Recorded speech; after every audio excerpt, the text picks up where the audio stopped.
Socialite Tears Orphan's dress, without knowing she was the company owner's daughter. Emily Richardson felt her hands trembling as she carried the crystal tray full of champagne glasses. The ballroom was packed with important people, all dressed in expensive clothes, talking about business and international travel. She tried to maintain an upright posture as she had learned in training, but something inside her was restless that night. That's when she felt Catherine Montgomery's piercing gaze crossing the room. The socialite was standing near the buffet, holding an empty glass, but her eyes fixed on Emily said much more than any words could express. There was anger there, pure hatred. Emily quickly looked away and continued serving the guests. It had been 6 months since she started working at the Grand Pinnacle Hotel, the most luxurious establishment in New York City, and in all that time she had never felt as afraid of anyone as she was of Catherine. The woman seemed to have chosen Emily as her personal enemy from the first day their lives crossed paths. "Excuse me, may I offer champagne?" Emily asked a group of businessmen. "Of course, dear, thank you," replied a grey-haired man with a kind smile. Emily served each of them carefully, trying not to spill a single drop. Every movement had to be perfect. Catherine was watching. She could feel it. And when Catherine watched, she looked for mistakes, for any slip-up she could use against Emily. The yellow dress Emily wore that night was different from the traditional waitress uniform. It was a simple but pretty dress, made of a light fabric that draped nicely over her slender body. It had been a birthday gift from her William, the man who had changed her life 10 years ago when she was just 15 and living at St. Mary's Orphanage.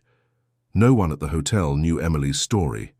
To everyone there, she was just another temporary employee hired for special events. A poor girl trying to make a living, and Emily preferred it that way. She didn't like drawing attention, she didn't like the spotlight. All she wanted was to work honestly, save money, and help the children at the orphanage where she grew up. But Catherine Montgomery wasn't interested in leaving Emily alone. The socialite had her reasons. 3 weeks ago, during a charity dinner, Emily had talked for a few minutes with Robert Williams, one of the country's most important investors. It was nothing major. He had asked about the food, she had answered politely, and he commented that she spoke very well for someone so young. The entire conversation lasted no more than 5 minutes, but Catherine saw it, and Catherine interpreted that as a threat. Since then, Emily's life at the hotel had turned into a silent nightmare. Small humiliations every day, extra tasks, mean comments, and always that look of contempt that made Emily feel smaller than an insect. "Emily?" The manager Michael Thompson's voice echoed through the ballroom. "Come here, please." Emily felt her stomach tighten. Michael Thompson was standing next to Catherine, and his expression wasn't good at all. She walked over to them, holding the empty tray against her chest as if it were a shield. "Yes, sir?" "Mrs. Montgomery said you were rude to her earlier." Michael Thompson spoke quietly, but his voice carried disapproval. "Me?" Emily felt her blood run cold. "But I didn't even speak with Mrs. Montgomery today." "Are you calling me a liar?" Catherine interrupted, her voice sweet as poisoned honey. "I just asked you to bring water, and you rolled your eyes at me." "No, I would never do that. I didn't even—" "Enough." Michael Thompson raised his hand. "Catherine, I apologize for this. Emily, you'll be responsible for cleaning the restrooms for the rest of the night. And be more careful with your attitude." Emily wanted to protest, wanted to say that was unfair, but the words died in her throat. Catherine smiled, a small smile, almost imperceptible, but it was there. The smile of someone who had just won a battle. "Yes, sir," Emily murmured, feeling tears threatening to rise. She turned and walked toward the restrooms, hearing Catherine's low laughter echoing behind her. It wasn't the first time that had happened. In recent weeks, Emily had been demoted 3 times. She started serving at the main events, moved to kitchen assistant, then to cleaning the service areas, and now the restrooms. But she couldn't complain. She needed the job. She needed the money. The children at the orphanage depended on her. Inside the women's restroom, Emily looked at her reflection in the mirror. The yellow dress seemed out of place there, surrounded by marble and gold. She remembered when her William had given her the gift 3 days ago, during her weekly visit to his house. "It's for your birthday, my dear." he had said, pushing the box wrapped in colourful paper into her hands. "I know you don't like receiving gifts, but this one is special. I want you to wear it at the event on Friday." "But, William, I'll be working—" "Exactly. You deserve to feel beautiful while you work, and I want you to stay until the end of the event this time. It's important." Emily hadn't understood what he meant by that.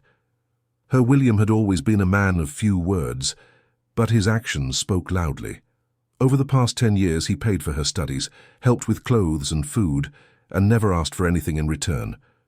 Only that she continued being a good person. She didn't know how to thank him, how to repay so much selfless love. A knock on the restroom door brought her back to reality. "Is anyone in there?" a woman's voice asked. Emily quickly wiped her eyes and opened the door. A lady with white hair, elegantly dressed, smiled at her. "Sorry, dear, is the restroom working?" "Yes, ma'am, please come in." The woman entered and Emily waited outside, as was protocol. While waiting, she saw Catherine walking down the hallway, accompanied by 2 equally well-dressed friends. They all looked at Emily with expressions of disdain.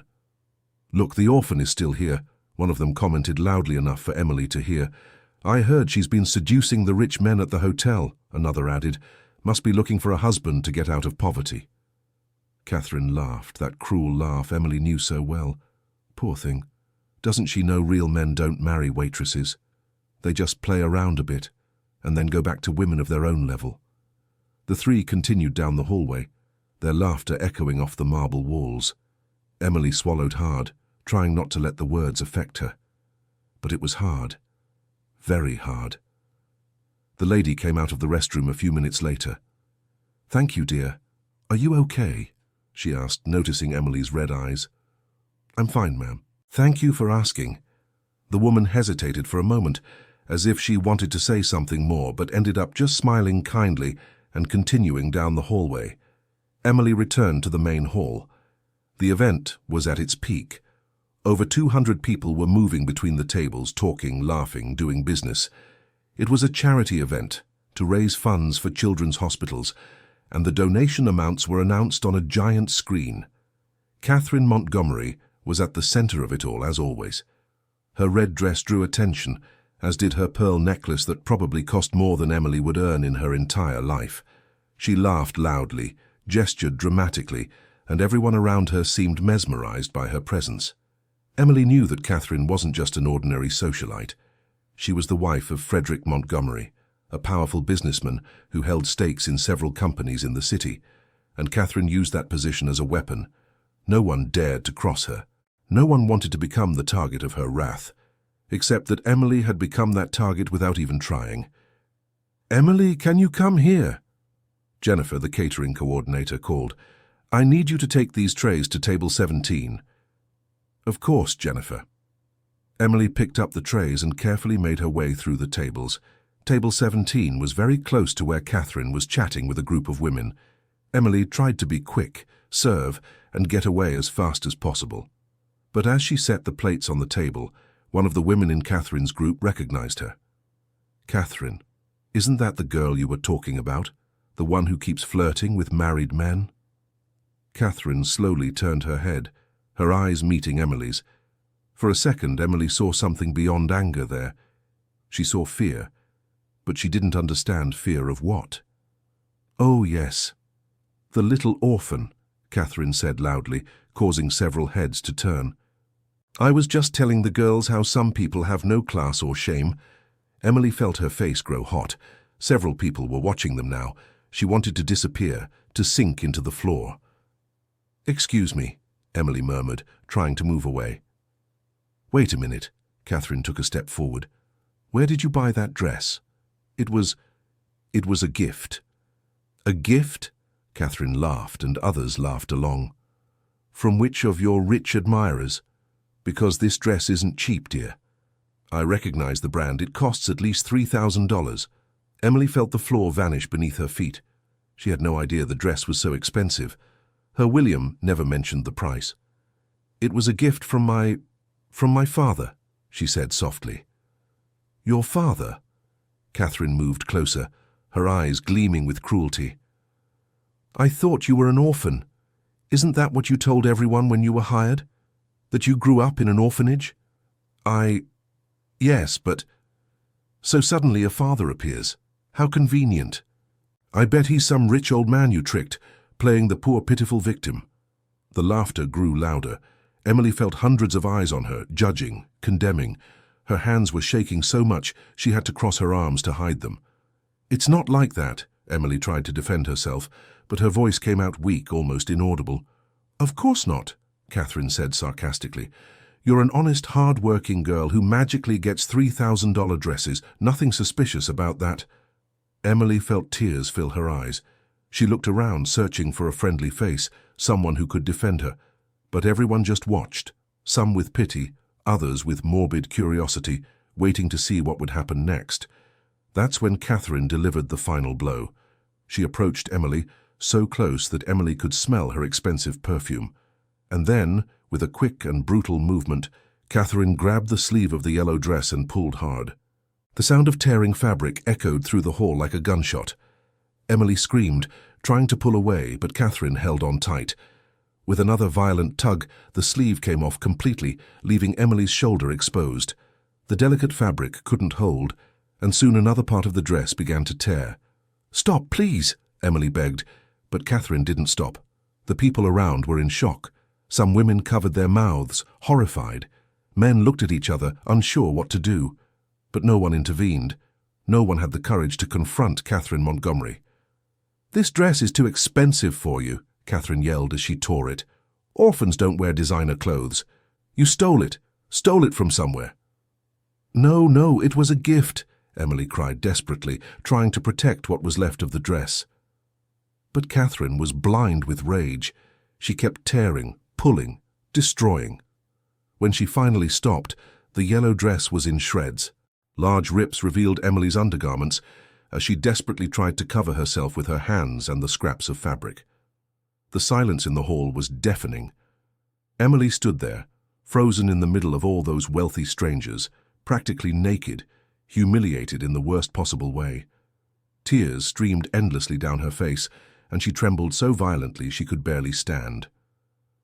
"Someone call security," Catherine said coldly. "This girl crashed the event. She doesn't have an invitation. She came here to show off in stolen clothes." "I have an invitation," Emily managed to say between sobs. "My father gave me the invitation." "Your imaginary father?" Catherine laughed. "Show it then. Show the invitation." With trembling hands, Emily searched the small clutch bag she carried on her wrist. Her fingers found the folded paper, and she pulled it out, extending it toward Catherine. But before anyone could see, Catherine snatched the paper from Emily's hands and tore it into tiny pieces, throwing them on the floor. "This is fake. A forged invitation," she declared. "Security!" 2 security guards appeared, both looking uncomfortable with the situation. "You called, ma'am?" "Yes. This girl crashed the event with fake documents. I want her removed from here immediately." "But Mrs. Montgomery, she works here at the hotel," one of the guards tried to argue. "I don't care. She's not in proper uniform, she's causing a disturbance, and she was just caught with a forged invitation. Get her out of here, now." Emily looked at the security guards with pleading eyes, but they just lowered their heads. Catherine Montgomery's orders were absolute in that hotel. "Come on, miss, please come with us," one of them said gently. "I didn't do anything wrong," Emily murmured. I just wanted to work." It was then that an elderly voice rose from the back of the hall. "One moment, please." Everyone turned. A gentleman with white hair, perhaps in his 70s, was walking toward the group. Emily vaguely recognized him. She had seen him at a few events before. He seemed to be someone important. "Mr. Arthur," Catherine completely changed her tone, sweetening it. "Sorry for this disturbance, we're handling it." "Handling what exactly?" the gentleman asked, looking at Emily with concern. "I saw everything that happened, Catherine, and it was absolutely deplorable." Catherine blinked, surprised. "I'm sorry, but the girl crashed the event. You just humiliated a young girl in public, tore her clothes, and destroyed her invitation before anyone could verify if it was legitimate or not," Mr. Arthur spoke firmly. "Is this acceptable behavior?" A murmur ran through the hall. Some people started nodding in agreement, but Catherine quickly recomposed her expression. "Mr. Arthur, with all due respect, you don't know this girl's history. She has been taking advantage of the kindness of older men, manipulating them. I was just protecting—" "Protecting?" The gentleman gave a dry laugh.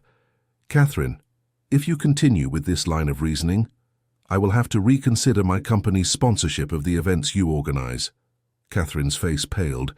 Mr. Arthur owned one of the largest construction companies in New York City. Losing his sponsorship would be a huge blow. "Mr. Arthur, I didn't mean—" "That's enough," he interrupted her. "I think it's best you leave before you make this situation even worse. Dear listener, if you are enjoying the story, please take a moment to like and especially subscribe to the channel. It really helps us who are just starting out. Now continuing." Catherine looked around, searching for support, but people avoided her gaze. No one wanted to cross Mr. Arthur. With one last poisonous look at Emily, Catherine spun on her heels and walked away, her entourage trailing behind her like scared ducklings. Mr. Arthur approached Emily, removing his own jacket and placing it over her shoulders, covering the torn dress. "Are you all right, child?" Emily couldn't answer. She just shook her head, the tears continuing to fall. "What's your name?" Emily. Emily Richardson." "Emily," he repeated softly. "Look at me, child." She raised her eyes, meeting a gentle, paternal gaze. "What happened here today was terrible. But you did nothing wrong. Do you understand?" "Nothing." Emily nodded weakly. "Come. I'll have someone take you home. And on Monday, I want to speak with the manager of this hotel about what I witnessed here." "No, please." Emily grabbed his arm. "I need this job. If you complain, they'll fire me." Mr. Arthur sighed. "No one is going to fire you. But this kind of behavior cannot be tolerated." "Please," Emily begged. "I need the money. There are children depending on me." "Children?" "From the orphanage, where I grew up. I send money every month to help." He studied her face for a long moment. "You're a good girl, Emily. That's rare to see these days." He called one of the security guards. "Escort this young lady to a safe place where she can change, and then arrange a car to take her home safely." "Yes, sir." Before Emily was led away, she remembered something important. "Sir, I need to call my father. He asked me to stay until the end of the event. He said it was important." "Is your father here?" "I don't know. He just told me to come and stay until the end. But after what happened—" "Then stay," Mr. Arthur said. "When you are presentable again, return to the ballroom. I guarantee no one will bother you." Emily wanted to ask why he was being so kind, but she didn't have the courage. She just nodded her thanks and followed the security guard. In the hotel locker rooms, one of the senior staff members, Mrs. Carroll, was waiting for her with a simple but decent dress. "I heard what happened up there," Mrs. Carroll said, helping Emily clean up and change clothes. "That Catherine is a witch. She's done this to other girls before." "Others?" "Yes. She has a habit of targeting the younger, prettier staff. I think she's afraid one of them will steal her husband. Frederick Montgomery is no saint, if you know what I mean." Emily dried her tears with a tissue. "I never looked at any married man, I swear. I just wanted to work, that's all." "I know, dear. You're a good girl. Everyone here knows that. But Catherine doesn't care. To her, every woman is a threat." Mrs. Carroll finished fixing Emily's hair. "There. You're beautiful again. Now go back up there and show those people that you have dignity." Emily looked at her reflection in the mirror. The dress Mrs. Carroll had lent her was simple, navy blue, nothing special. But it was intact, and that was something. She returned to the ballroom with a racing heart. The people were still there, but the atmosphere had changed. There was a tension in the air, as if everyone was waiting for something. Emily scanned the room for Mr. Arthur, but he had disappeared. Instead, she saw Michael Thompson, the manager, walking quickly toward her. "Emily, I need to speak with you, now." His tone was serious. Emily felt her stomach churn. They went to a discreet corner of the ballroom. "What happened back there with Mrs. Montgomery?" Michael Thompson began. "I didn't do anything," Emily defended herself immediately. "She attacked me." I know. I saw everything, he sighed heavily. And because of that, unfortunately, I'm going to have to ask you not to return to work. Emily felt her world collapse. What? But you saw. I didn't do anything. I know, Emily, but Catherine Montgomery has a lot of power. She already called the hotel owner demanding your dismissal. I have no choice. But I need this job. Fresh tears began to fall. I have bills to pay. There are people depending on me. I'm sorry, truly I am, but my hands are tied. He took an envelope from his pocket. This is your pay for the days you worked this month, and an extra bonus from my own pocket. It's not much, but it's what I can do. Emily took the envelope with trembling hands. Inside were a few bills. It wouldn't be enough for next month. It wouldn't even be close to enough. You're a good girl, Emily, Michael said sincerely. I'll give you good references. I'm sure you'll find another job quickly. But Emily knew it wouldn't be that simple. Catherine would probably spread rumors about her all over the city. No decent hotel would hire her. She was about to leave when her phone vibrated in her pocket. It was a message from her William. Still at the event? Please don't leave. Very important. Trust me. Emily looked at the message, confused. How did her William know she was thinking of leaving? Was he nearby?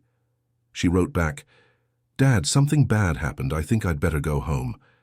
The reply came almost immediately. I know what happened. Stay there, please. Just 1 more hour. Then I'll explain everything. Emily hesitated. Part of her wanted to run away from that place and never return, but William's message had an urgency she had never seen before. She decided to stay. The next hour was torture. Emily stood in a discreet corner of the hall, avoiding curious looks. A few people approached to express solidarity, but most just looked at her with pity or curiosity. Catherine had returned and was circulating through the hall as if nothing had happened, but Emily noticed that people treated her differently now, colder, more distant. What Mr. Arthur had said carried weight. At 9 o'clock in the evening, the hall lights suddenly dimmed. A murmur of surprise ran through the crowd. A giant screen descended from the wall, and the image of a corporate logo appeared. Emily recognized it. It was the symbol of Richardson Enterprises, one of the largest real estate development companies in the United States. A video began to play.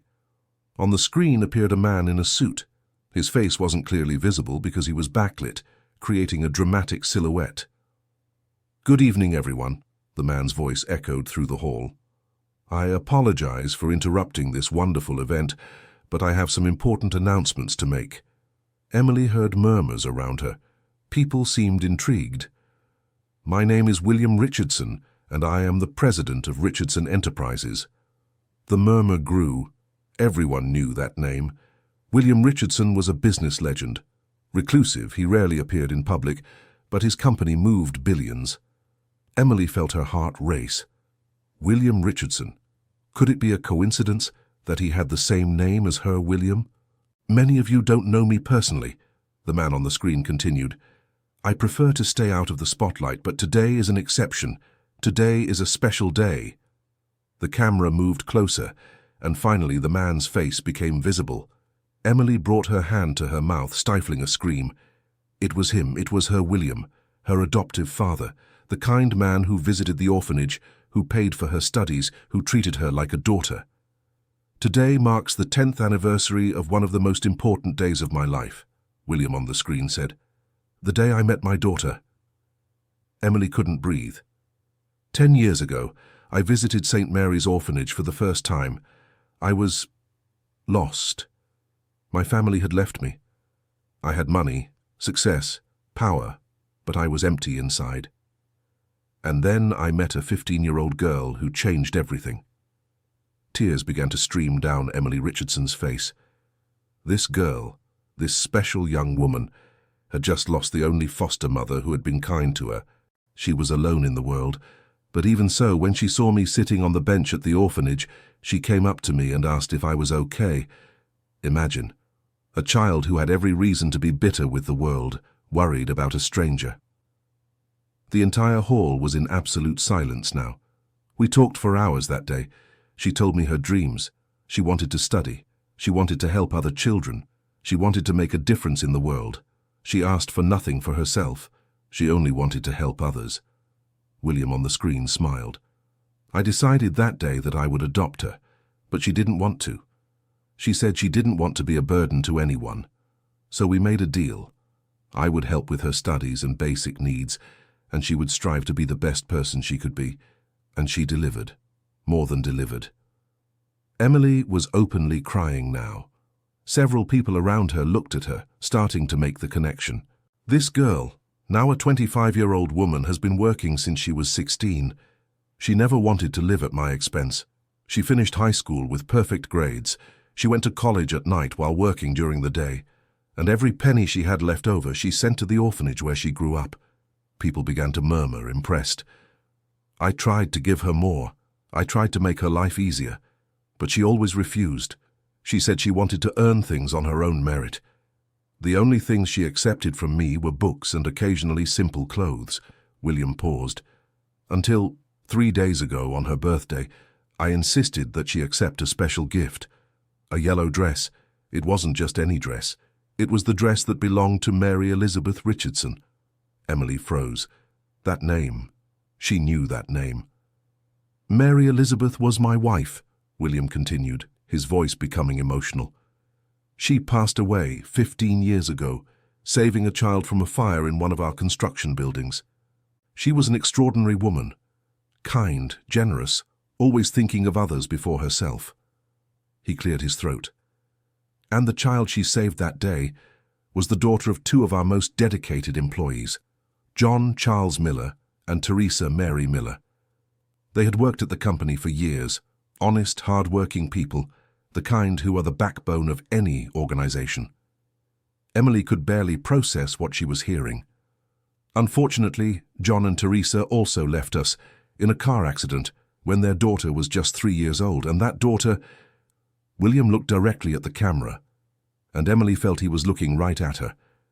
That daughter is Emily Richardson, my adopted daughter, the girl my wife saved, the girl whose parents I deeply admired, and the kindest and bravest woman I have ever known. The hall erupted in exclamations of surprise. Hundreds of heads turned to look at Emily, who stood there completely in shock. Today, William on the screen continued, I was here at this event. I saw everything that happened. I saw my daughter humiliated, attacked, and stripped in public. I saw my late wife's dress torn to pieces, and I saw people who call themselves civilized stand by and do nothing. His tone of voice changed. It became colder, harder. Except for my old friend Arthur, no one had the courage to defend an innocent young woman. And as for the person responsible for this barbarity, the camera cut to a second video. It was security footage from the hotel from the last 3 months. It showed Catherine Montgomery on different occasions, all involving Emily. The people in the hall watched, horrified, as the video showed Catherine deliberately spilling a drink on Emily and then blaming her in front of the manager, placing an expensive necklace in Emily's purse and then accusing her of theft. The video clearly showed Catherine planting the item, chatting with other socialites, laughing while planning ways to destroy that pretentious orphan's reputation, bribing staff to spread rumors about Emily having affairs with married men. Each clip was more damning than the last. And then came tonight's video, the complete scene from every angle, clearly showing that Emily did absolutely nothing to provoke the attack. When the video ended, the silence in the hall was heavy as lead. The camera returned to William. Catherine Montgomery, he said calmly, you have just publicly humiliated the most important person in my life. And why? Out of envy? Insecurity? Sheer cruelty? All eyes turned to Catherine, who was pale as a ghost. I could use my power to destroy you, William continued. I could ruin your businesses, your reputation, your life, but I won't do that. Do you know why? Because Emily wouldn't want me to. She has a much bigger heart than I do. He paused. However, there are consequences. Starting Monday, all contracts between Richardson Enterprises and any company associated with you or your husband will be cancelled. This includes the 3 buildings we are constructing in partnership. We are prepared to absorb the losses. Catherine took a staggering step back, looking as if she might faint. Furthermore, William continued, I will be speaking personally with other business people in this city about the kind of person you truly are. I won't spread lies. I will simply show these videos and let each person draw their own conclusions. Frederick Montgomery, Catherine's husband, appeared beside her, his face red with anger and humiliation. And as for you, Frederick, William looked directly at the camera as if he could see him. Our partnership is over. You had a 20% stake in Richardson Towers. I will buy back that stake at market price, as stipulated in our contract. You have 48 hours to accept or decline. If you decline, I will exercise my dissolution clause, and you will receive only half the amount. Frederick looked as if he had been punched in the stomach. Oh, and one more thing, William added. The independent audit I ordered of your business accounts found some irregularities. Nothing criminal, but definitely unethical. I will share these findings with your other partners. I'm sure they will have questions. The hall lights came on fully. The video had ended. And then, from the back of the hall, movement began. People stepped aside, making way. Emily saw a wheelchair being pushed by a middle-aged woman, and sitting in the wheelchair was him, Mr. William Richardson. He looked older in person than in the video. His hair was completely white, and there were deep lines on his face. But his eyes, those gentle eyes Emily knew so well, shone with love and pride. The wheelchair stopped right in front of Emily. Hi, daughter, William said softly. Dad, was all Emily could say before she fell to her knees and hugged him, sobbing. William stroked her hair, letting his own tears fall. I'm sorry I didn't step in sooner. I wanted you to see that there are people who value you, that what you do matters, and that you are never, ever alone. Why did you never tell me? Emily cried. About who you were? About everything? Because you never cared about money, William smiled. You loved me for who I am, not for what I have. And I didn't want that to change, but after today, after seeing what they did to you, I couldn't stay silent any longer. The woman pushing the wheelchair approached and extended a handkerchief to Emily. Hello, dear. My name is Helen. I've been Mr. Williams' personal assistant for 20 years. Emily recognized her. She was the lady who had offered her help in the restroom earlier. You knew? I knew, Helen smiled. And I kept an eye on you all night. If that terrible woman had done something even worse, I would have intervened. Emily wiped her tears and looked around. All the people in the hall were watching them. Some were crying, others were smiling. But one person in particular caught her attention. Catherine Montgomery was standing just a few feet away, her face a mask of horror and shame. Frederick was by her side, visibly furious. William, Frederick stepped forward. You can't do this. We have contracts. We do, William agreed calmly. And they all have ethical behavior clauses. Did you read the fine print? If any partner is found engaging in behavior that harms the company's reputation, the contracts can be terminated. Bullying counts as such behavior. Bullying? Catherine found her voice. She was what? William asked coldly. Existing? Being beautiful? Being kind? What exactly was her crime that justified you tearing her dress in public? Catherine opened and closed her mouth, speechless. Do you know the difference between you and my daughter? William continued. She has character, she works hard, she helps people without expecting anything in return. And you use your husband's money to feel superior, while spending your time destroying others for fun. Mr. Richardson, Catherine approached on her knees. Please, I made a mistake, a terrible mistake, but please, don't destroy my life over it. Emily watched the scene with a heavy heart. Part of her felt pity, but another part, the part that still felt the pain of humiliation, wanted justice. That's when William looked at her.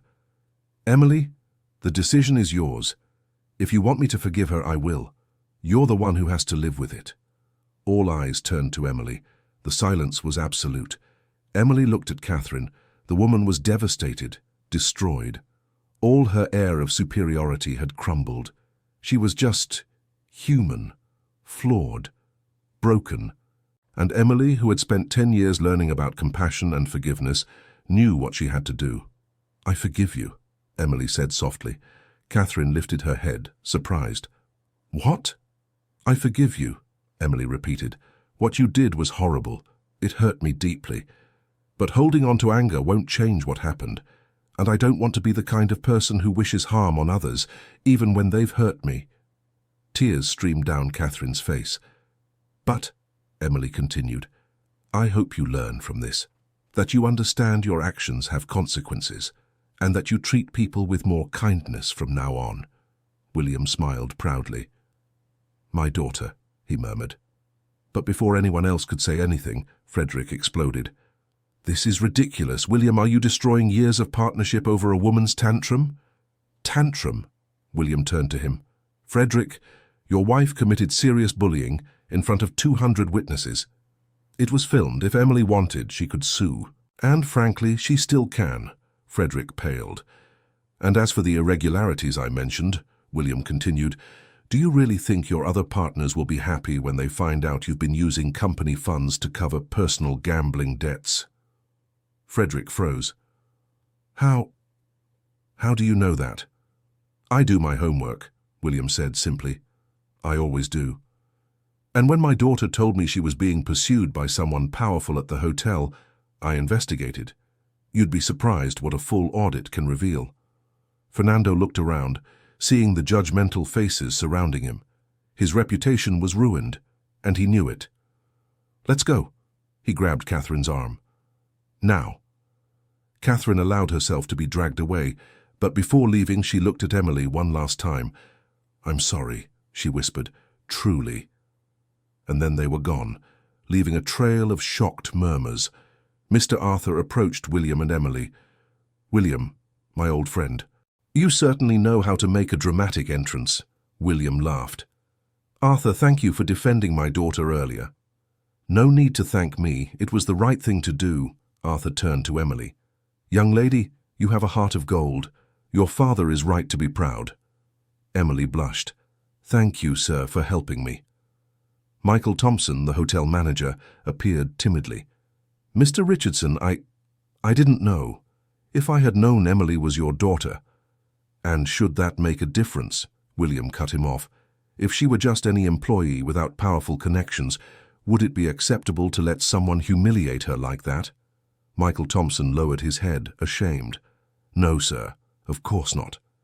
"Then I suggest you review your policies on how employees are treated in this hotel, because I will spread the word about what happened here, and believe me, it will affect your business." "Yes, sir. I will make changes immediately." William waved his hand, dismissing him.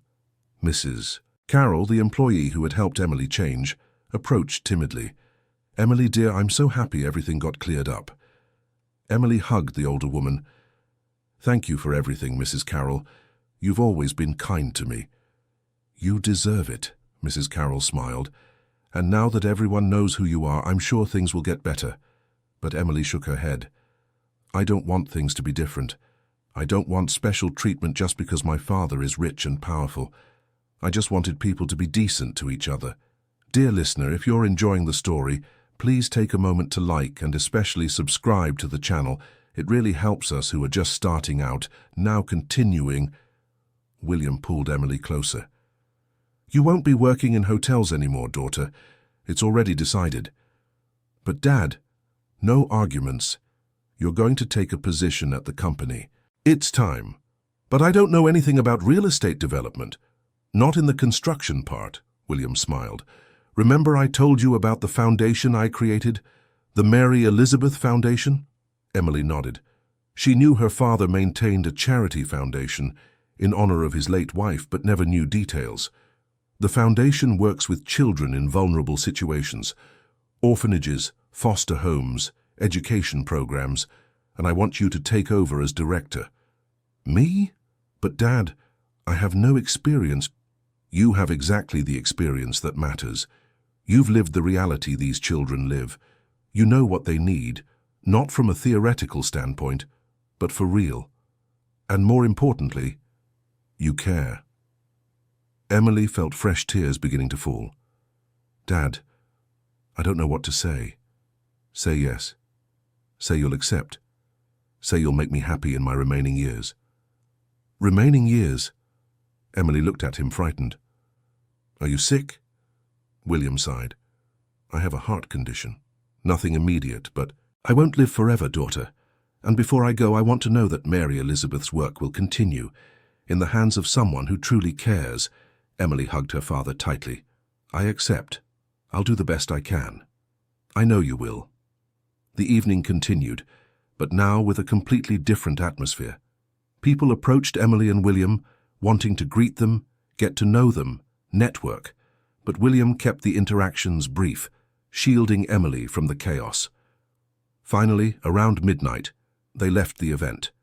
Helen pushed William's wheelchair to a luxurious car waiting at the entrance.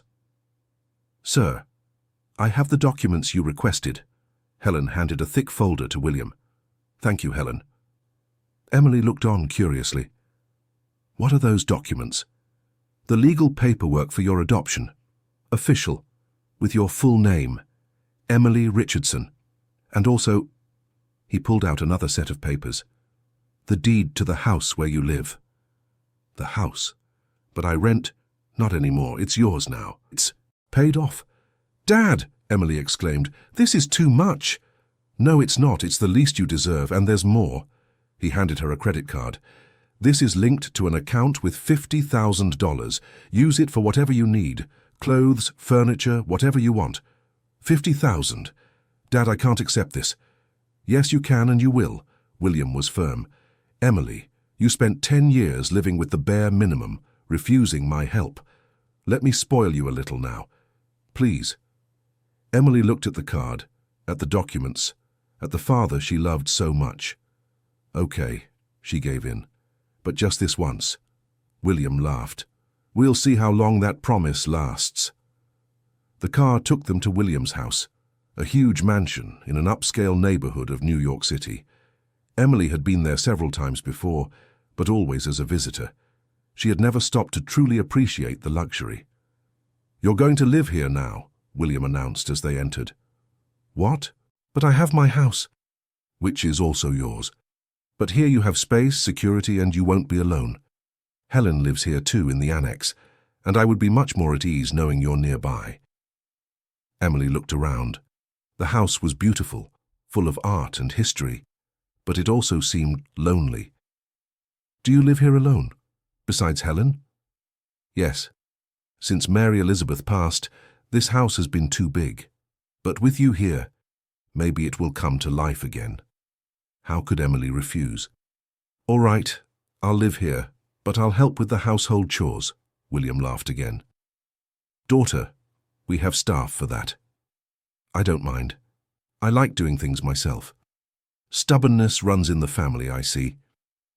In the following days, the story of what happened at the Grand Pinnacle Hotel spread through the city like wildfire. Newspapers, websites, social media, everyone was talking about the public humiliation of Catherine Montgomery and the dramatic revelation by William Richardson. Public opinion was firmly on Emily's side. Videos of the incident circulated, edited and commented on. Catherine became a symbol of everything wrong with the American elite. Arrogant, cruel, out of touch with reality. Frederick and Catherine tried to do damage control. They gave interviews, made public apologies, promised changes, but it was too late. Frederick's other partners, after seeing the audit William shared, voted to remove him from the company, and Catherine, who had always based her identity on social status, saw her friends abandon her one by one. Meanwhile, Emily began her new life. The first day at the Mary Elizabeth Foundation was intimidating. The building was huge, the staff numbered dozens, and the responsibilities seemed overwhelming. But Louise Montgomery, the previous director who was retiring, was patient and encouraging. You'll do just fine, Louise said, showing her the ongoing projects. William chose right. This foundation needs someone who truly understands the children. Emily visited the orphanages and group homes the foundation supported. She met the children, heard their stories, saw their needs. And each visit reinforced her determination to make a difference. There was one girl in particular, Julia, 13 years old, who reminded Emily of herself. Quiet, observant, a dreamer. Julia wanted to study medicine, but thought it was impossible. "Nothing is impossible," Emily said to her. "I grew up in the same place as you, and look where I am now. But you got lucky. Someone adopted you. It wasn't just luck. It was hard work. It was believing in myself even when everything seemed impossible, and it was accepting help when it came." Emily established a mentorship program, connecting children from orphanages with successful professionals. She also expanded the scholarship program, ensuring no child had to give up their education due to lack of resources. 3 months after the hotel incident, the foundation was transformed. The team was motivated, the programs were growing, and the number of successful adoptions had doubled. William watched everything with immense pride. "You're doing exactly what I hoped for," he told Emily during dinner. "Even better. I'm learning so much and loving every minute." "You remind me so much of Mary Elizabeth," William commented, his eyes growing distant. "She also had that gift of making people believe they could be better." Emily took his hand. "Dad, tell me more about her, about my biological parents, about everything." William spent the next few hours telling stories about Mary Elizabeth, a beautiful and kind woman he met in college, about how they built the company together brick by brick, about John Charles and Teresa, loyal employees who became friends. "When the fire happened," William said, his voice trembling, "Mary Elizabeth was visiting the construction site. She didn't have to be there, but she liked to see the progress in person. John and Teresa were there too with you. You were only 3 years old." He wiped away a tear. "The fire started on the floor below. Something with the electrical wiring. It spread fast, very fast. Most people managed to get out, but you had gotten separated from your parents in the chaos. Mary Elizabeth found you hiding under a table, terrified." Emily felt tears streaming down. "She carried you to the exit, placed you in the firefighters' arms. But then she heard John and Teresa screaming your name inside. They didn't know you were safe. Mary Elizabeth ran back in, trying to warn them. That's when part of the ceiling collapsed." "Dad," Emily whispered. "John and Teresa got out shortly after with no serious injuries, but Mary Elizabeth—" He couldn't continue. Emily hugged her father, both crying together. "Your parents never forgave themselves for that," William continued after a few minutes. "They thought Mary Elizabeth died because of them. I tried to say it was no one's fault, that it was just terrible circumstances. But they carried the guilt." The car accident. It happened 3 months later. They were returning from a trip to visit family in the countryside. A truck lost control on the road. It was instant, at least. No suffering. And I went to the orphanage. Yes, I wanted to adopt you immediately, but I was destroyed. I couldn't even take care of myself, let alone a child. I thought it would be selfish to take you from the orphanage, just to leave you with nannies while I buried myself in work and grief. He looked at Emily affectionately. So I waited. I visited the orphanage regularly without saying who I was. I watched you grow up. I saw that you were okay despite everything. Strong, resilient. And when you turned 15, I finally had the courage to reach out. And I had no idea who you really were. Exactly as I wanted. I didn't want you to see me as a rich businessman or someone powerful. I wanted you to know me as a person, as a lonely old man who found purpose in helping a special young woman. Emily smiled through tears. "You're more than that. You're my father. For real. And you're my daughter. You always have been, from the moment Mary Elizabeth saved you." They sat in comfortable silence for a long time, just enjoying each other's company. Meanwhile, in another part of the city, Catherine Montgomery was sitting alone in a small apartment. It wasn't the luxurious penthouse where she used to live. That had been sold to cover debts. Frederick had lost everything after his partners kicked him out of the company, and the divorce she herself had requested left her with very little. She looked around the cramped space. An old sofa, a small television, walls that needed painting. It was all so different from the life she knew, and the loneliness was the worst part. None of her friends answered her calls, no invitations to events, no recognition when she went out except for looks of contempt. The phone rang. Catherine looked at the screen. It was an unknown number. She hesitated but answered. "Hello?" "Catherine Montgomery?" a woman's voice asked. "Yes, that's me." "My name is Louise Montgomery. I work at the Mary Elizabeth Foundation. Would you have a moment to talk?" Catherine felt her stomach tighten. William Richardson's foundation. What did they want with her? "About what?" "I'd rather talk in person if possible. Could you come to our headquarters tomorrow at 10 o'clock? Catherine wanted to refuse, but something in the woman's voice was kind, not threatening. Yes, I can come." The next day, Catherine took 3 buses to get to the Foundation's headquarters. She, who once had a private driver, now relied on public transportation. The humiliation was constant, but at the same time she was learning about a world she had always ignored. Louise personally greeted her at the reception. "Thank you for coming, Catherine. Please come with me." They walked through the halls to a meeting room, and inside, to Catherine's shock, was Emily. Catherine stopped at the door, her entire body stiffening. I think I made a mistake coming here." "Please, don't go." Emily stood up. "I asked Louise to call you." "Why? To get revenge? To rub in my face how my life is destroyed?" "No," Emily said calmly. "To offer an opportunity." Catherine blinked, confused. "What kind of opportunity?" Emily gestured for her to sit down. Reluctantly, Catherine obeyed. "I know your life has changed drastically in the last few months," Emily began, "and I know you're going through financial difficulties." "How do you know that?"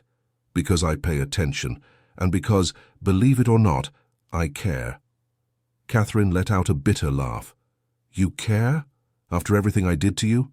You hurt me, yes, but you also taught me something important. You taught me about real forgiveness, about how easy it is to fall when we let ourselves be dominated by envy and insecurity." Tears began to fill Catherine's eyes.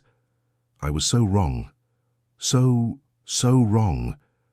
And there isn't a day that I don't think about what I did to you. The dress, that dress was his wife's, and I destroyed it." "It was," Emily confirmed. "But you know what? My mother, Mary Elizabeth, wouldn't care about a dress. She would care about people. And I think she would want me to give you a second chance." "A second chance for what?" "To start over, to be useful, to make a difference." Emily slid a folder across the table. "The Foundation is expanding. We're starting a new professional training program for women in vulnerable situations. Women who have lost everything, who need to start from scratch." Catherine opened the folder. Inside was a job contract. "You're offering me a job?" "I am. As the program coordinator. You would have to work directly with these women, teaching etiquette, professional behavior, how to conduct themselves in interviews. Things you know very well." "But I'm not qualified for this." "You're more qualified than you think. You know that world of the rich and powerful, and now you also know the other side, the fall, the humiliation. You can use your experience to help other women avoid making the same mistakes." Catherine looked at the contract, her hands trembling. "Why are you doing this? Why help me?" "Because everyone deserves a second chance, and because I believe people can change if they truly want to." Catherine began to cry openly. "I don't deserve your kindness, not after what I did." Emily stood up and walked around the desk, placing a hand on Catherine's shoulder. "Maybe not, but kindness isn't about deserving. It's about choosing to be better than the pain we were caused." Catherine looked at Emily through her tears. I accept the job. And I swear I will do my best to make up for it." "I know you will." In the following months, something unexpected happened. Catherine transformed. Working with the women in the program, listening to their stories of loss and starting over, she began to understand how privileged she had been and how much she had wasted that privilege on cruelty. She dedicated herself completely to the work.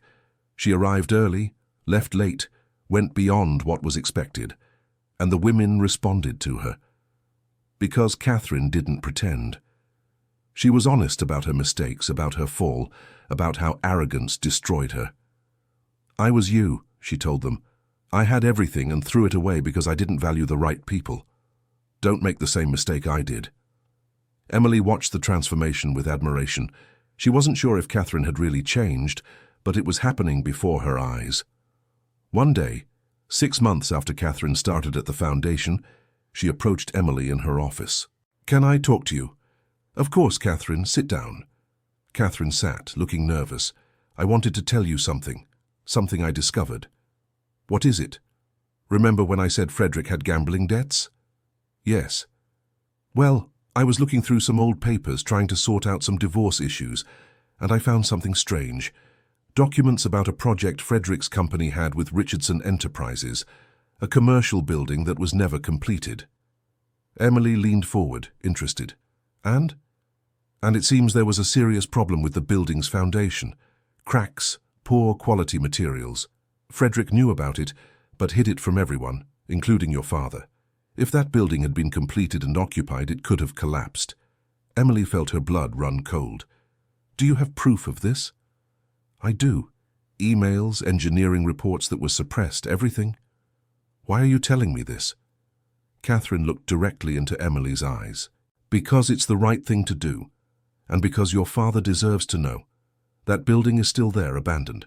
If someone breaks in, if children play there, it could be dangerous." Emily took the documents Catherine brought. "You know this could send Frederick to prison, don't you?" "I know, and I don't care. He put lives at risk for profit. That is unforgivable." Emily studied Catherine's face. The change was real. This was no longer the cruel woman who had humiliated her months ago. "Thank you for bringing this. I'll pass it to my father and the lawyers."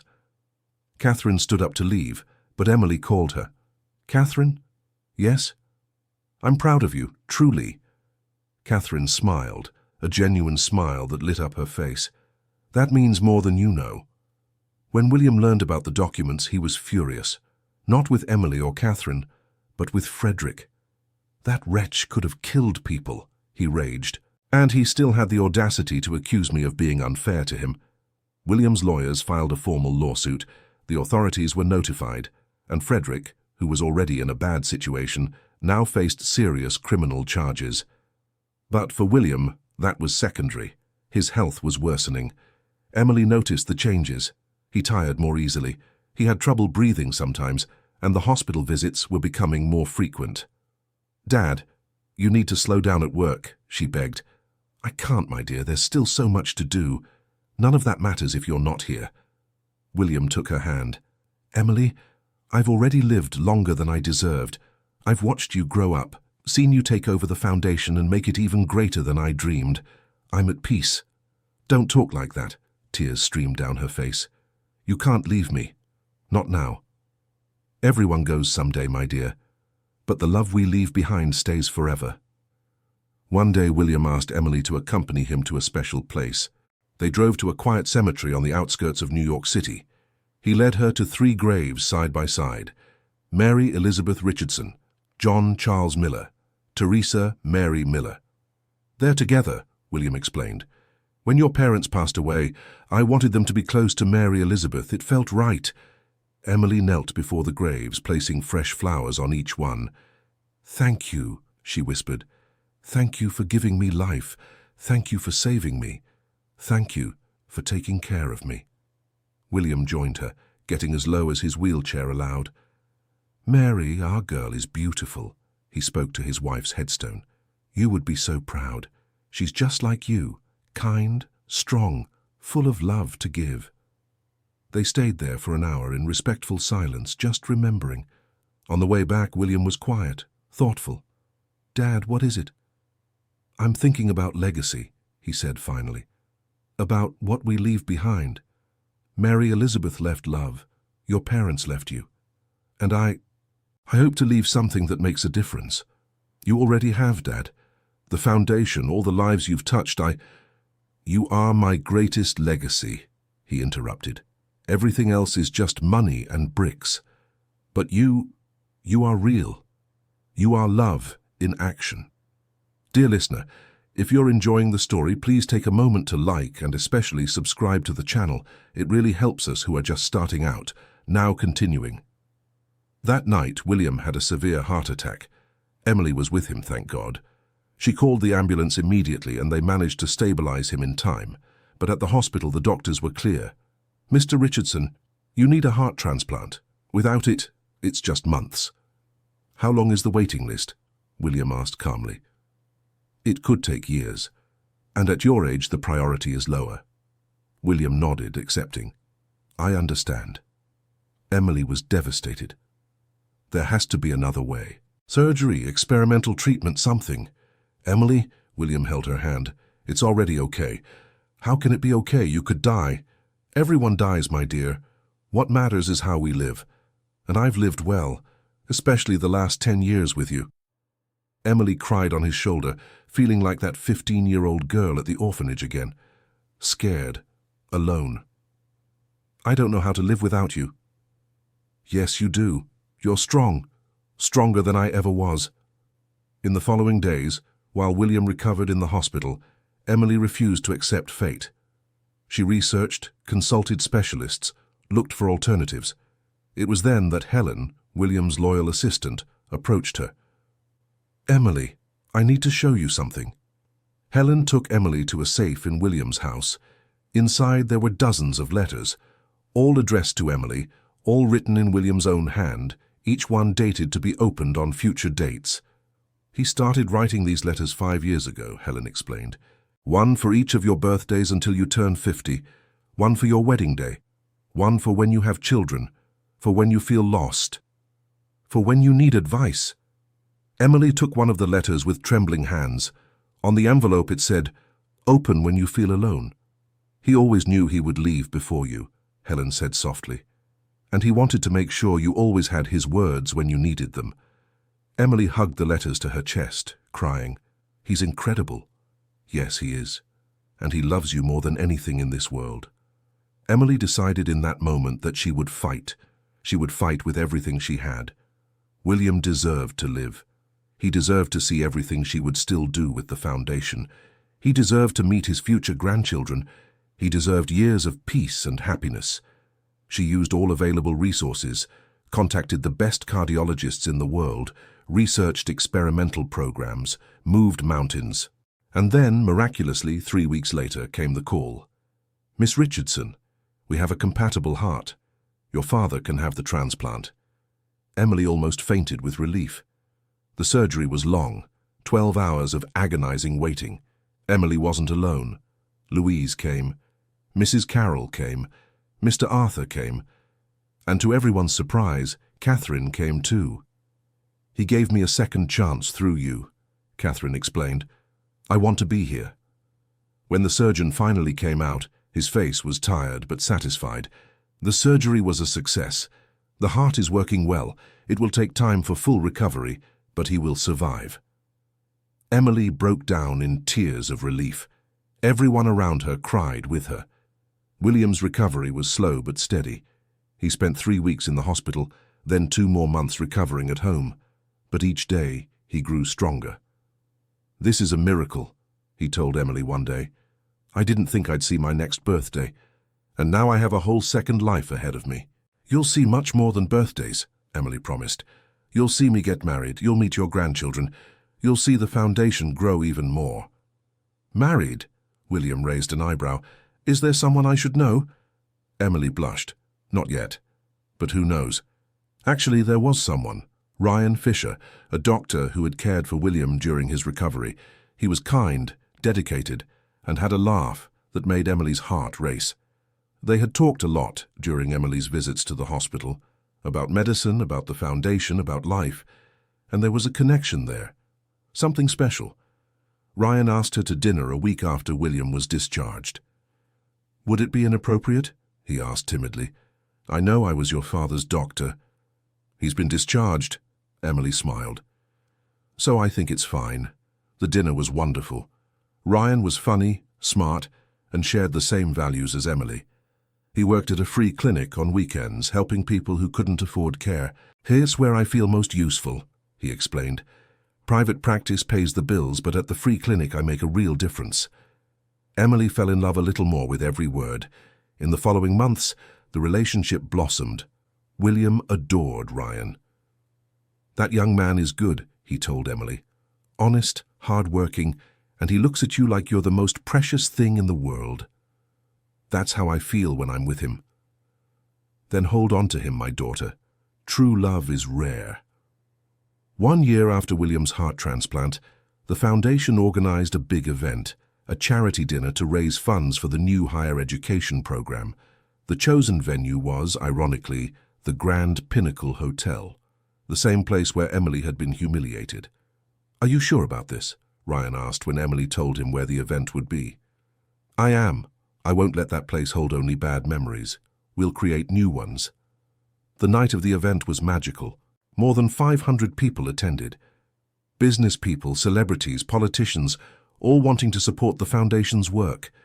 Emily was beautiful in a golden dress, her hair tied in an elegant bun. Ryan was by her side, proud. William gave the opening speech, his voice firm and clear. "A year ago I was on the brink of death. Today I am here, with renewed health, thanks to the generosity of an anonymous donor who saved my life. And I am surrounded by people who believe we can make this world a better place." Applause filled the hall. The Mary Elizabeth Foundation has already helped over 1,000 children find loving homes. It has provided education for another 2,000, and under the brilliant leadership of my daughter Emily, these numbers will only grow. More applause. Emily felt tears sting her eyes. But tonight isn't just about numbers, it's about stories, about transformation. And we have some people here today who would like to share their stories. Julia, the 13-year-old girl Emily had mentored, took the stage. Now 15, she was completely different, confident, articulate. "My name is Julia Sanders. 2 years ago I was in an orphanage with no hope for a better future. Today I'm in a private school on a full scholarship, my grades are excellent, and I've just been accepted into a special pre-med preparation program. All of this because the Mary Elizabeth Foundation believed in me when no one else did." The audience rose in applause. Other children shared their stories, each one more touching than the last. There wasn't a dry eye in the hall. And then, to everyone's surprise, Catherine Montgomery took the stage. Murmurs rippled through the crowd. Everyone remembered the scandal from a year ago. "My name is Catherine Montgomery," she began, her voice trembling slightly. "And a year ago, in this very hall, I committed one of the cruelest acts of my life. I attacked Emily Richardson, destroyed her clothes, and tried to humiliate her publicly." The silence was absolute.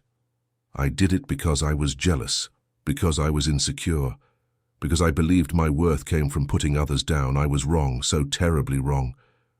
Catherine looked directly at Emily. "Emily, you had every right to destroy me, to sue me, to ruin my life completely. But you didn't. Instead, you offered me forgiveness, you offered me a second chance, you gave me a job when no one else would." Tears streamed down Catherine's face. "Over the past 12 months, working at the foundation, I've learned what it truly means to live. Not to impress others, not to accumulate things, but to make a difference. And I want everyone to know, Emily Richardson is the most extraordinary person I have ever met. She transformed my life, just as she transforms the lives of every child she touches." The audience erupted in applause. Catherine stepped down from the stage and walked straight to Emily, who stood up to meet her. The two women embraced, both crying. "Thank you," Catherine whispered, "for not giving up on me." "Thank you for proving that people can change," Emily replied. The event raised $3 million, enough to fund scholarships for 500 children over the next 3 years. But the best moment of the night came later, when all the guests had left. Ryan led Emily to the center of the empty hall, the same area where she had been humiliated a year earlier. "Why are we here?" Emily asked. "Because I want to replace your worst memory of this place with your best," Ryan said. And then he knelt down. Emily brought her hands to her mouth, her heart racing. "Emily Richardson, from the moment I met you, I knew you were special. You are kind, courageous, and have a heart bigger than anyone I've ever known. You make me want to be a better person every day. And I don't want to spend another day of my life without you by my side." He opened a small box, revealing a simple but beautiful ring. "Marry me?" "Yes," Emily answered without hesitation. "Yes, yes, 1,000 times yes." They kissed right there, in the middle of the hall, turning the place of pain into one of pure joy. William, who had been watching from afar with Helen, smiled broadly. "Our girl is growing up," he said. "And you'll be here to see every moment," Helen replied. The wedding was 6 months later, in an intimate ceremony in William's garden. Only close family and dear friends. Julia was the maid of honor. Catherine helped coordinate all the details. Mrs. Carroll made the cake, and William walked Emily down the aisle, his steps firm and steady, his new heart beating strong. "Take care of my girl," William said to Ryan, placing Emily's hand in his. "With my life," Ryan promised. It was the most beautiful ceremony Emily could have dreamed of. No excessive luxury, no showiness, just pure and true love. 2 years later, Emily gave birth to a girl. They named her Mary Elizabeth, in honor of the woman who saved Emily's life so many years ago. William cried as he held his granddaughter for the first time. "She has my Mary's eyes," he whispered in wonder. "Yes, she does," Emily agreed, "and I hope she has her heart too." The Mary Elizabeth Foundation continued to grow. Under Emily's leadership, it expanded to other states. Thousands of children found families, received education, had chances they never would have otherwise. Catherine became the director of the Women's Empowerment Program, helping hundreds of women rebuild their lives after devastating losses. She never married again, but found purpose and happiness in her work. Frederick was sentenced to 5 years in prison for fraud and criminal negligence, but even he got a second chance. When he left prison, humble and changed, it was Catherine who helped him find an honest job. They didn't get back together as a couple, but developed a mutual respect based on growth and redemption. Julia entered medical school, fulfilling her dream. On her first day of class, she carried a photo of Emily in her bag, her constant reminder that dreams are possible. Mrs. Carroll retired from the hotel and went to work at the foundation, cooking for the children and filling the place with love and wonderful aromas. Mr. Arthur became a foundation advisor, using his influence to open doors and create opportunities, and Emily flourished. Balancing being a mother, wife, daughter, and foundation leader wasn't easy, but she did it with grace and dedication. One Sunday afternoon, 5 years after William's transplant, the whole family was gathered in the garden. William was playing with little Mary Elizabeth, now 3 years old. Ryan was preparing the barbecue, Helen was setting the table, and Emily watched it all with her heart overflowing with gratitude. "What are you thinking about?" Ryan asked, putting his arm around her waist. "About how strange life is. 6 years ago I was cleaning bathrooms, being humiliated, not knowing who I really was. And today, you're exactly where you're supposed to be," he finished. Emily looked at the yellow dress framed on the house wall. William had it restored, sewing each tear with golden threads, turning the scars into art. "Kintsugi," William had explained when he showed her the restored dress. "The Japanese art of repairing broken things with gold. The idea is that the object becomes more beautiful for having been broken. Just like you, my daughter. You were broken, but you became stronger, more beautiful, more valuable." Emily thought of all the people who had been broken and rebuilt themselves. Herself, Catherine, Frederick. Even William, who lost his first wife, but found purpose in honoring her memory. "Mommy!" Mary Elizabeth ran to her. "Grandpa said he has a story to tell me." "Does he?" Emily lifted her daughter into her arms. "Yes, about a brave princess who helped children." Emily looked at William, who winked at her. "It's a very beautiful story," William said, "about a girl who lost everything but gained even more. Want to hear it?" "Yes." Mary Elizabeth clapped her hands. As William began telling the story, using simple and magical words that only grandfathers know how to use, Emily allowed herself a moment of deep reflection. Everything she had gone through, all the pain, all the humiliation, had led to this moment, to this family, to this purpose. She wouldn't change a thing, because that torn dress, that terrible night, had been the catalyst for incredible transformations, not only in her life, but in the lives of Catherine, Julia, and hundreds of children the foundation had helped. Sometimes, thought Emily, things need to break so they can be rebuilt even stronger. That night, after everyone had left and Mary Elizabeth was asleep, Emily went to her office. She opened one of the letters William had written years ago. This one was marked, "Open when you feel complete." With careful hands, she opened the envelope and began to read, "My dear Emily, if you're reading this, it means you've reached a place of peace and fulfillment in your life. I'm so proud of you, wherever I am. I want you to know that from the first day I saw you, at that orphanage, I knew you would do extraordinary things. Not because you were special in an obvious way, but because you had something rare, the ability to love despite the pain. You lost your parents. You lost your childhood. You lost so many things, but you never lost your kindness. And that, my daughter, is the true legacy. The Mary Elizabeth Foundation will continue long after I'm gone. It will help thousands, maybe millions of children. But nothing it does will be as important as the person you've become. You've proven that forgiveness is stronger than revenge. That kindness is more powerful than cruelty. That love always, always wins. Live well, my daughter. Love deeply. And know that every day, somewhere, a child is being saved because of your work. That is immortality. That is legacy. That is love. With all my heart, your father, William. Emily folded the letter carefully, tears flowing freely. She put it back in the envelope and looked out the office window. Outside, the stars shone brightly in the New York City sky, and Emily knew with absolute certainty that everything had been worth it. Every tear, every pain, every difficult moment. Everything had led to this moment of quiet perfection. She was loved. She was useful. And she had a purpose greater than herself. And that torn yellow dress, now beautiful with its golden seams, would always be a reminder that the most broken people can become the most beautiful, as long as they choose forgiveness over resentment, kindness over bitterness, and love, always love, over hate. End of story.